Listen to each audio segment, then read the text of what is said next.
আপনি জানেন কি কাউকে কষ্ট দেওয়ার পর আপনার সাথে কি হতে পারে? কেউ যখন কাউকে কষ্ট দিয়ে কান্না করায়, তখন ফেরেশতাকে আল্লাহ জিজ্ঞেস করে, "ও ফেরেশতারা, আমার বান্দাকে কাঁদালো কে? আমার বান্দার চোখের পানি আনলো কে?"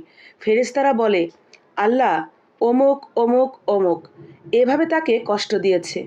আল্লাহ তাআলা তখন বলেন, "ফেরেশতারা, তোমরা সাক্ষী থাকো। আমার এই বান্দার চোখ থেকে ঝরা প্রত্যেকটা পানির বদলা আমি হাসরের ময়দানের হিসাব নিব।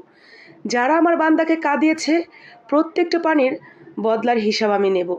কারণ আমার বান্দাটা আমার ভালোবাসার সৃষ্টি, আমার প্রেমের সৃষ্টি, আমার মহাব্বতের সৃষ্টি।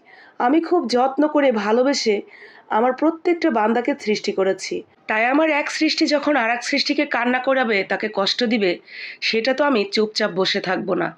আমি তার হিসাব নেবই।